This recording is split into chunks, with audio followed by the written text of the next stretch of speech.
Hello, welcome to yet another video on electromagnetic fields. In the previous video, we have discussed about the important concepts in electrostatics. So first of all, we discussed about Coulomb's law, and then in the next video, we have discussed about what is electric field intensity, and then flux lines, flux density, and all, and electric potential, and all.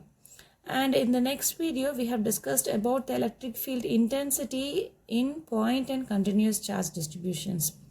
Now we move on to another important topic that governs electrostatics, which is nothing but Gauss law. As we already know, we have Coulomb's law to calculate the electric field among the charges. But what is the need for Gauss law?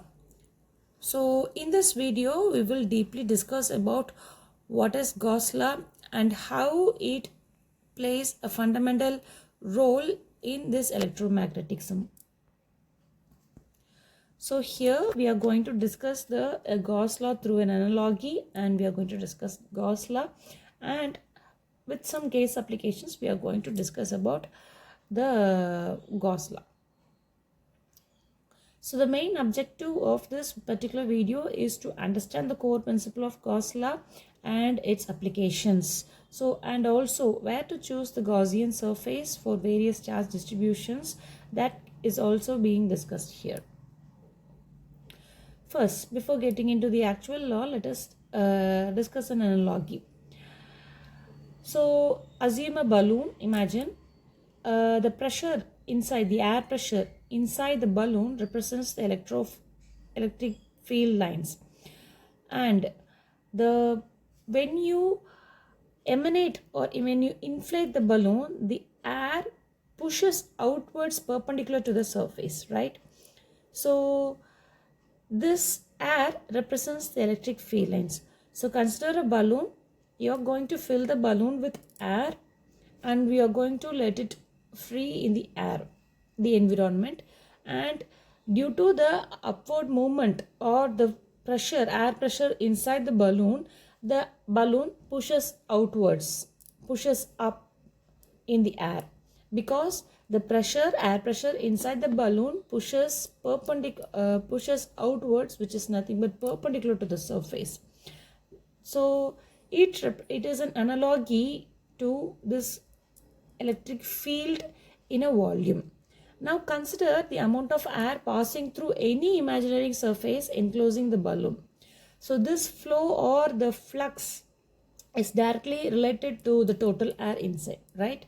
So if I want to calculate how much of air inside it or how much of air, you can easily calculate it through the amount of flux lines or the air pressure that are being released from the air balloon.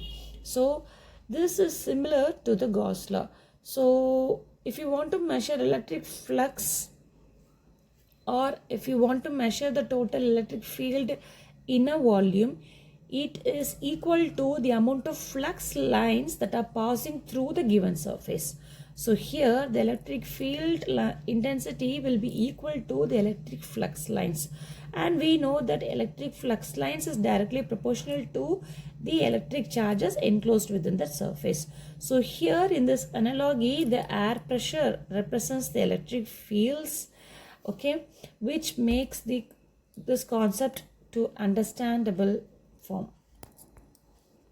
So through the analogy, we now find that the Gauss law states that the electric field intensity is directly proportional to the amount of charges enclosed in it. So for a closed surface, the amount of electric flux density or the field lines is directly proportional to the charges enclosed. So if we calculate the electric field, we have to know about the amount of flux lines, which is very easier. So we already know we have Coulomb's law, but what is the need for Gauss law is that Coulomb's law can be used for infinitesimal spaces, for infinitesimal charges. But if you want to calculate the electric field lines for a whole volume in a faster method, we need some other formulas or some other laws, which is nothing but the Gauss law. So Coulomb's law for a bigger volume needs huge integration or application of superposition principles like continue E equal to E1 plus E2 plus E3 and all. But if you apply Gauss law, you can directly calculate the total flux lines, which will be equal to the electric field intensity, which is the fastest method. So the power of Gauss law lies in choosing the right Gaussian surface. That makes the calculation more faster. So any Gaussian surface is any closed surface that simplifies the electric field calculations. So if you want to calculate the electric field of any particular surface or area, first you have to assume an imaginary Gaussian surface wherein which the electric field is either constant or perpendicular to the surface, or it may be parallel to the surface, so that the flux is zero. So based on that Gaussian surface only, we can easily calculate the electric field lines. So for different charge distributions, you have to assume the Gaussian surface in a different manner.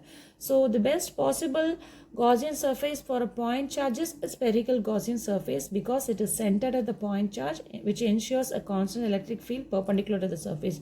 If it is a line charge distribution, you have to assume a cylindrical Gaussian surface, which is coaxial with the line charge. And for a plane charge or a surface charge, we can assume a cylindrical or a rectangular box, a pillbox, Gaussian pillbox as a Gaussian surface, so that the flux lines can be perpendicular to the surface. Now, how can we apply this Gauss law? We can apply this Gauss law to calculate the electric field produced by an infinitely long line charge, like what we have discussed for Coulomb's law for different parallel plate capacitor, for a volume of charges, body of charges, or if you want to calculate for a transmission line, or if you want to calculate for any tungsten filament, we can use this Gauss law. So wherever Coulomb's law is applicable, you can apply Gauss law also.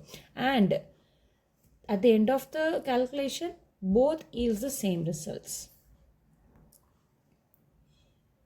Now, we can have a quick understanding about a quick test regarding how this Gauss law is being understand. So we know that, let's get into the quiz. So I have given a fill in the blanks statements. So Gauss law states that the total electric flux through dash surface is proportional to the electric field enclosed within the surface through a closed surface only. So only the Gauss law can be applicable for a closed surface. That is why we are assuming a Gaussian surface over any surfaces or any volume. Okay, so through this video so far we have discussed about what is Gauss law, why we need Gauss law instead of Coulomb's law, and then what is the mathematical expression for Gauss law, which is E is equal to Q by epsilon. If it is a point charge, it is Q by epsilon. If it is a line charge, it is rho L by epsilon. And based on the type of charge distributions, the Q value changes. So through this, we have discussed about why Gauss law is a powerful tool for calculating electric field, especially for symmetrical charge distributions, and why it is a fastest method, and also how to choose the Gaussian surface for different charge distributions. And we have also discussed with it some practical applications also. So through this video series, we have discussed a few concepts which are mainly governing the electrostatics. So in the next video series, we will discuss in detail about more other concepts in electromagnetics. Thank you. Thanks for listening.